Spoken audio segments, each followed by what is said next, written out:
The US dollar has been the dominant currency in the global financial system since the end of World War II. However, that system is changing. More and more countries around the world are seeking alternatives to the US dollar, in particular because Washington has weaponized its currency and used the dollar to serve its geopolitical interests. The US and its allies in Europe froze $300 billion of assets belonging to Russia's central bank, and the US Congress has passed legislation that will allow the US government to seize that is, to steal that money from Russia and to use it to pay for Ukraine. Before that, the US government also seized the foreign exchange reserves of the central banks of Venezuela, Iran, and Afghanistan. Today, many other countries fear they could be the next target of the US government, and they have begun to diversify their reserves and also to de-dollarize their trade. This includes two of the world's largest economies, China and Russia, which are de-dollarizing both their international trade and their reserves. And Russia's foreign minister, Sergei Lavrov, has reported that China and Russia have almost entirely dropped the dollar in their bilateral trade. As of April of 2024, more than 90% of trade settlements between China and Russia are carried out using their own local currencies, the Chinese renminbi or yuan, and the Russian ruble. In 2023, China and Brazil also signed an important deal to de-dollarize their trade and instead use their own local currencies. Brazil's leftist president Lula da Silva has been particularly outspoken on this topic, calling for de-dollarization all around the world, and he's been very critical of the US government's economic policies targeting poor countries, developing countries in the global south, and in particular, he has condemned US-dominated financial institutions like the International Monetary Fund, the IMF, for trapping developing countries in unpayable debt. What's remarkable is it's also longtime US allies which are trying to de-dollarize their trade as well. In fact, Saudi Arabia has said that it's in discussions with China to price its oil sales to China in Chinese yuan, not in US dollars. When China's President Xi Jinping visited Riyadh in 2022, he signed a series of agreements with the Gulf countries and also with the Arab League. And at that meeting, President Xi announced that China is working on a plan in order for China to import oil and gas from the Persian Gulf region using yuan, not dollars. In fact, we've already seen a few of these transactions happen. In 2023, China announced for the first time that it had bought gas from the United Arab Emirates and paid for that gas in yuan. So de-dollarization is very much happening. This is not just a hypothetical process that could happen in the future. It already is happening, and it started slowly, but it has been gradually picking up pace. In the 2 decades from 2000 to 2020, the US dollar's share of global foreign exchange reserves gradually declined from over 70% to just under 60%. And in the past few years, especially with Western sanctions on Russia and China and the war in Ukraine and growing geopolitical tensions, this process of de-dollarization has significantly expanded. And when we talk about de-dollarization, I think it's important to distinguish two different kinds. Sometimes people lump them together, but they're quite different. I was speaking earlier about de-dollarization of international trade, which in many ways is the easiest form of de-dollarization. But another form of de-dollarization is de-dollarization of foreign exchange reserves, of essentially the savings used by countries around the world held by central banks in order to stabilize their currencies. Central banks can strategically use these reserves in order to manage their exchange rates. So if they think their currency is too overvalued against the dollar, they can sell some of their currency and buy dollars. Or if they think their currency is too weak against the US dollar and they want to strengthen their currency, they can sell some of the dollars they hold in their foreign exchange reserves and buy their currency in foreign exchange markets. And what we've seen in China is a significant de-dollarization of its foreign exchange reserves in the past decade. In 2014, the People's Bank of China, that is China's central bank, saw its peak level of US Treasury securities. Those are US government bonds, that is debt, it's US government IOUs. And since 2014, China's central bank has been gradually dropping its holdings of US Treasury securities. And as of 2024, they are now under 800 billion, falling from a peak of about 1.3 trillion a decade ago. Now, for the most part, the People's Bank of China has not been selling many of its US Treasury securities. Instead, it's been letting them mature because they have a certain maturity date. Usually 10 years is pretty common. So after they mature, China instead uses the dollars that it receives from that bond in order to invest in gold, in oil, in metals, in other assets. China has been lending its dollars abroad. And for the most part, this has been a rather gradual process. However, there are some prominent voices in Beijing that are calling on the People's Bank of China to de-dollarize even more quickly. And this April, the Western financial press published reports highlighting comments that were made by a prominent Chinese intellectual who has influence in the political system. The vice dean of Renmin University's School of International Studies, De-dollarization, has been calling on China to drop its US Treasury securities, warning that the US can use them to hold China hostage, and also warning that by holding this US government debt, China is actually helping reinforce Washington's exorbitant privilege. Now, I should point out for people who don't know, Renmin University is one of the top schools in China, and it also is quite close to the government. And the School of International Studies at Renmin often has played an advisory role for the Chinese government. And this article notes, this is an article in the South China Morning Post. It cites this scholar, Professor D, who pointed out that the US government's exorbitant privilege allows Washington to binge on debt and make gains at the expense of others. I recently published a video in which I analyzed a study that was published by an economist who estimated that the exorbitant privilege of the US dollar, the fact that the US government is the only country on earth that can print the global reserve currency, that provides massive benefits to the US economy. And if that exorbitant privilege were to end, it would probably result in a fall in average daily income in the US of between 27% and as much as 57%. I will link to that related video in the description below.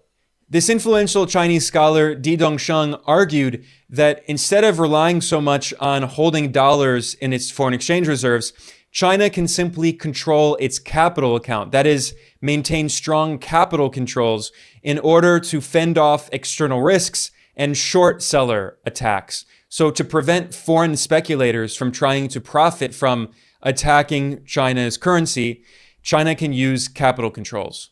And we do see that the People's Bank of China is continuing to drop its holdings of US Treasury securities. And Bloomberg reported this April that the People's Bank of China bought gold for 17 months in a row. And this is actually a significant reason why the global price of gold has significantly risen in the past few years. Of course, it's also because of fears of inflation. Many investors have been moving out of dollar assets and instead investing in gold. But the People's Bank of China is one of the world's largest financial institutions. This is a massive institutional investor with trillions in its foreign exchange reserves, potentially. At least in the past, it had trillions. So the fact that China is now buying large sums of gold is a significant reason for the massive increase in the gold price. A very mainstream economist has been reporting on China's de-dollarization of its foreign exchange reserves. His name is Robin Brooks. He is currently at the Brookings Institution, which is a very mainstream think tank in Washington that is funded by the US government and other Western governments. And as he wrote, China is trying to decouple financially from the US. And he notes that in the past, China invested a lot of its dollars in US Treasuries. Now it's building inventories in oil and base metal imports. This is financial decoupling. And he has a useful chart, and you can see that in the past few years, especially with growing geopolitical tensions, the war in Ukraine, China has been investing a lot in buying more and more oil, gold, and other metals, important commodities that it needs to run its manufacturing sector. And China, of course, is the world's leading manufacturing producer, responsible for about 35% of gross manufacturing output in the entire world. Robin Brooks created another useful chart, and it shows that China's imports of basic metals have increased by 60% since before the pandemic. And he notes that China doesn't want to put the dollars it earns into treasuries because that will only deepen its dependence on the US. So China builds inventories in dollar-denominated commodities. And again, this is very important for China, which is the world's manufacturing superpower, and it is the world's leader, in particular, in green energy, which is needed for the transition toward renewable energy technology. So it's not just gold that the People's Bank of China is buying, but also China is using a lot of the dollars it receives from its international trade, and China has a very big current account surplus. So China has been using that in order to invest in oil, and China is filling up its strategic petroleum reserve. In 2023, China had actually taken some of that oil out of its strategic petroleum reserve in order to try to bring down the crude price. And now China is filling that back up.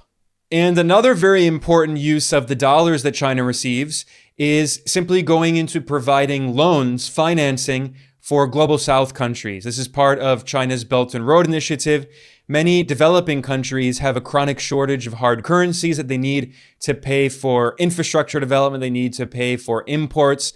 China has been providing that financing. So this is a way that China can both de-dollarize and it can help to build infrastructure in important trading partners. And China's philosophy is if it helps Global South countries to develop, these will be important trading partners for China in the future. So it's an idea of what China refers to as win-win cooperation or mutually beneficial collaboration. China benefits from getting a trade partner, and its trade partners benefit by getting more robust infrastructure and spurring economic growth and poverty reduction. What we're seeing is really a historic shift because for many years now, China has been one of the largest creditors to the United States, which means that Beijing was essentially helping Washington to maintain its massive current account deficit, its trade deficit with the entire world, and allowing the US to continue to run massive deficits and import significantly more than it produces. The political economist Giovanni Arrighi explained this quite clearly back in 2007 in his book Adam Smith in Beijing. He pointed out that after the popping of the dot-com bubble in the US around 2000, he noted that Japan and China were the most important creditors for the US government. And he pointed out that in 1997, on his way back from a G8 meeting in Denver that featured considerable chest thumping by the Clinton administration about the booming US economy, Japan's prime minister told a New York audience that Japan had been tempted to sell large lots of US treasuries during Japan's negotiations with the US over auto sales, and again when exchange rates were fluctuating wildly, while the United States appeared preoccupied only with domestic issues. As one commentator noted, Hashimoto was simply reminding Washington that while it had created a robust economy, Asian central banks held the deed. And in the same book, Arrighi also pointed out that the current accounts of the countries of the global north, taken together, have experienced an escalating deficit, for the most part due to the massive US deficit, which corresponds simultaneously to an escalating surplus in the current account of the rest of the world, in particular the former third and second worlds, that is the global south and the former socialist bloc in Eastern Europe. And Arrighi pointed out that the growing dependence of Northern and especially US global financial domination was on a flow of money and credit from the very countries that are most likely to become the victims of that domination. Giovanni Arrighi wrote that back in 2007, but it's exactly what we're seeing today, nearly 2 decades later. China was the most important creditor to the US government, and now it is de-dollarizing. China had previously been the largest foreign holder of US Treasury securities. China has been dropping those holdings, and now Japan is the largest. This is the official data from the US Treasury's website, and you can see that China's holdings have been declining. Just in the past year, they've fallen by about 100 billion, from 869 billion to 775 billion. Meanwhile, Japan has actually been increasing its holdings of US Treasury securities, which as of February of 2024 are now at $1.17 trillion. And this also comes at a time for the US economy, which is quite difficult because the US government has been dealing with large rates of inflation. So the Federal Reserve, the US central bank, significantly raised interest rates, and it has been engaged in quantitative tightening. That is, it has been slowly trimming the assets on its balance sheet. And this comes after, of course, over a decade of quantitative easing in which the Federal Reserve printed trillions of dollars in order to buy many different assets, including not only mortgage-backed securities, but also Treasury securities. The Federal Reserve became one of the world's largest investors in US government debt. And now the Fed is slowly allowing that debt to mature, dropping its holdings of US Treasury securities. And this, combined with rising US interest rates, have resulted in very high yields on US bonds, which have neared 5%. These are very high rates after over a decade of very low rates. And this is becoming very difficult for the US government, which wants to reduce the yields on these bonds because the higher the yields are, the more expensive it is for the US government to run massive deficits. Like the US government is still running deficits of over 6% of GDP.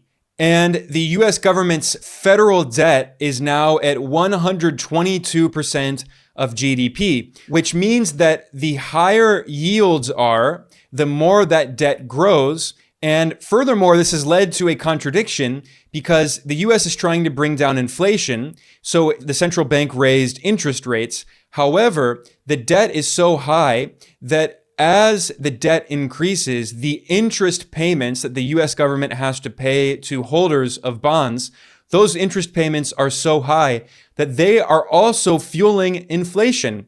So the US is getting to a point where it's difficult to manage both inflation and its debt at the same time. And then add the fact that China is no longer purchasing US Treasury securities. That's the loss of a massive investor in the market, which results in decreased demand for Treasury securities and therefore higher yields.